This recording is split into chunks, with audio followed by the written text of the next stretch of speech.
Hello, this is Alan Young again, and here is Unscripted Video Thoughts number 2, sitting in my barn shop in Ypsilanti, Michigan. You probably hear the traffic outside there, and sounds like a fire truck running down the street. But anyway, this is what it is. Continuation of just some general thoughts on the process of designing, building, creating, finishing things. So maybe these thoughts can apply to things way beyond woodworking, whatever your pursuit happens to be. If you're a painter or a sculptor or whatever your form of expression is when it comes to doing things in a creative fashion, trying to cover some thoughts that may have overlap depending on what our discipline happens to be.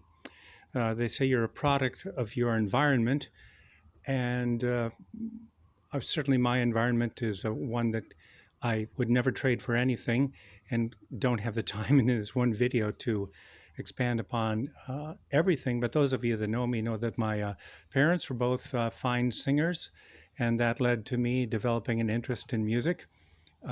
And my dad was also, he's an inventor, and I would, beyond that, I'd say he was a problem solver. So he's probably best known for inventing the world's most famous drywall lift, a version of which I have stuck over here in my barn. Not very flattering to you, Dad. Sorry, it's just sticking over here in the corner. But anyone that's done any drywall lifting will know that this has become the world standard, even though Dad has gone on to his great reward. It is the standard by which all drywall is lifted to the heavens, so to speak. Another one of his inventions is this teletower scaffolding unit, which for me actually functions as a lumber rack and a tool storage, but I do get it out every now and then to do maintenance on my house and that sort of thing. Now, the other individual that was really instrumental in the way I came about learning how to design and I just say it, create art. I don't like to think of myself as an artist, but I'll take that, and that was my choir director, Dr. Edwin Fissinger. So friends of mine again know who I'm talking about, and if you don't, he was a choir director at North Dakota State University, where I attended college for 5 years.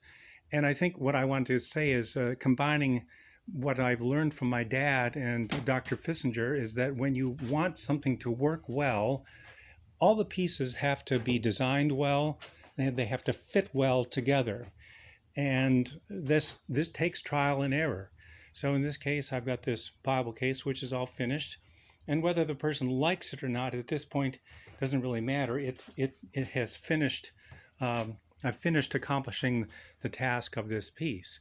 But what I've learned is that pieces have to fit together, and you can't just stick them together at the wrong time or it won't work. So I remember sitting in choir rehearsals, working on section after section, going over them, repeatedly tuning them, getting the phrasing right, getting the dynamics right, but never going through the whole piece all at once.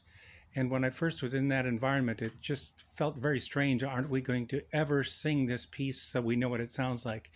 But once you realize the process was to get every section down so that you knew what it was, and then the next part was to do the transition so that you were able to transition from page 3 to page 4, because that page turn might be something awkward.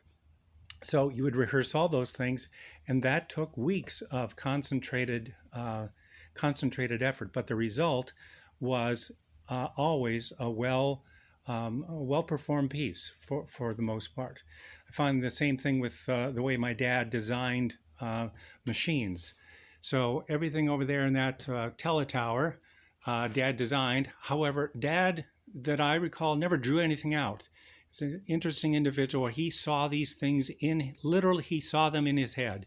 And frequently he would say, well, you'd find him napping, and he would just be processing images through his head. So he knew what he was trying to accomplish, but he hadn't quite figured out how to accomplish it. And at some point, something would come in to his brain, and he would get it. Now, I'm at the wrong end to show you that, what I wanted to show you about this particular piece. But for example, to crank this whole unit up, he's got this bar down here, and there's a handle at the other end. And when you turn that, it rotates this section here with a cable. That cable is strung all the way through the unit, so the ladders go up. It's kind of awkward to describe it the way I've got it set up here. But again, Dad had a vision for these, and do we all have visions for things? Some of us do, some of us don't. Sometimes it's trial and error. We know that we want to accomplish something, and depending on our environment, we use what we have available to us. I think Teddy Roosevelt said something like that. And so maybe that's where I'm going to stop this video at this point. There was nothing specific. It was just more a matter of my background on how I've gotten to the point where I am in furniture design. That has turned out to be the area that I express my creative desires, but perhaps these elements can transfer to other people, whether you're an artist, artist meaning you paint, you're a graphic designer, you have an image that you have a goal that you're trying to accomplish, and how do you get there?